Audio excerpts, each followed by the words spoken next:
రైతు బోయోడి దెబ్బకి తయారైన చందన స్వామి.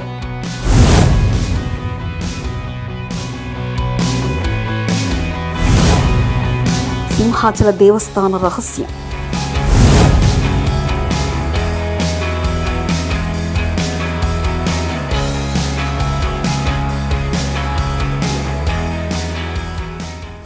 సింహాచలానికి ఆనుకొని ఉన్న గ్రామాల్లో దుగ్గనబోయేడు అనే రైతు వ్యవసాయం చేస్తూ జీవనం సాగించేవాడు. ఆయన చేసే వ్యవసాయం కూడా పోడు వ్యవసాయం చేసేవాడు. ఆయన కొర్రలు, జొన్నలు ఇట్లాంటివన్నీ పండించేవాడు. ఆ రైతు ఎప్పట్లాగానే పొలంలో ఈసారి కొర్ర చేను వేసుకున్నాడు. రైతు పండిస్తున్న కొర్రల్ని చూసిన అప్పన్న స్వామికి ఒక బుద్ధి పుట్టింది. ఆయన్ని ఉద్ధరించాలని, మళ్ళీ అవతరించాలని వరాహ రూపంలోకి మారి రోజు ఆ రైతు పండిస్తున్న కొర్రల చేనులోకి వెళ్ళి మేస్తూ ఉండేవాడు స్వామి.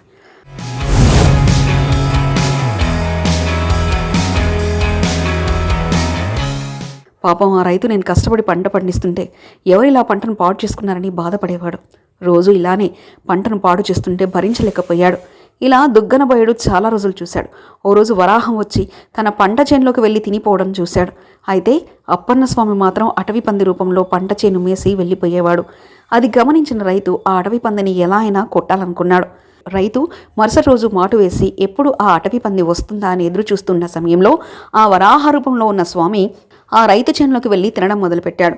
అది చూసి ఆ రైతు ఒక్కమారు తన దగ్గర ఉన్న శూలాన్ని ఆ వరాహం పైకి విసిరాడు. అది వరాహం శరీరంలోకి దిగబడ్డది. వెంటనే వరాహం అడవిలోకి పారిపోతూ ఉంటే వరాహం నుంచి వచ్చిన నెత్తురు మరకలను బట్టి ఆ రైతు వరాహాన్ని వెంబడించారు. ఒక ప్రాంతానికి వెళ్ళేసరికి ఆ వరాహం ఒక పుట్టలో దూరిపోయింది.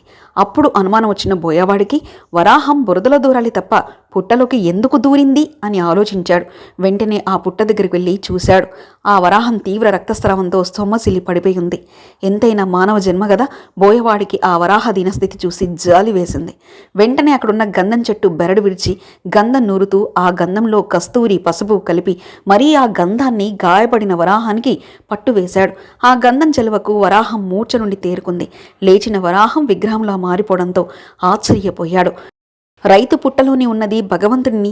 ఆ దుగ్గనబోయేడు రైతు ఆ విషయం పరుగున వెళ్ళి చక్రవర్తికి చెప్పాడు.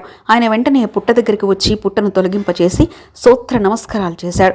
అప్పటి నుంచి స్వామి వరాహ నరసింహమూర్తిగా మారిపోయాడు.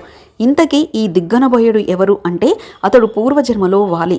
శ్రీరామచంద్రుడు వాలిని కొట్టినప్పుడు వాలికో వరం ఇచ్చాడట. నేను మరొక అవతారంలో నీ చేత దెబ్బతింటాను అని చెప్పాడు. ఆ వాలే దుగ్గనబోయేడు. శ్రీరాముడే ఈ అవతారంలో వరాహ నరసింహస్వామి. అందుకే ఇప్పటికీ స్వామివారిపై ఆ గాయాలున్నాయి. స్వామివారి నిజరూప దర్శనంలో ఆ గాయం నుంచి రక్తం వస్తున్నట్లు కనిపిస్తుంది. అందుకే సంవత్సరానికి 12 గంటలు మాత్రమే భక్తులకు నిజరూప దర్శనం ఉంటుందని, మిగతా సమయంలో స్వామి గంధంతో కప్పబడి ఉంటారని మనకు విదితమే. అయితే ఇది జానపదులు అల్లుకున్న మధుర గాథ. తాను కొట్టిన దెబ్బను బోయేడు చందనం పోయడంతో ఈ చందనపు పూత పరంపరంగా నిత్యం జరుగుతుందని ప్రజల నమ్మకం. ఇది ప్రజల కథ.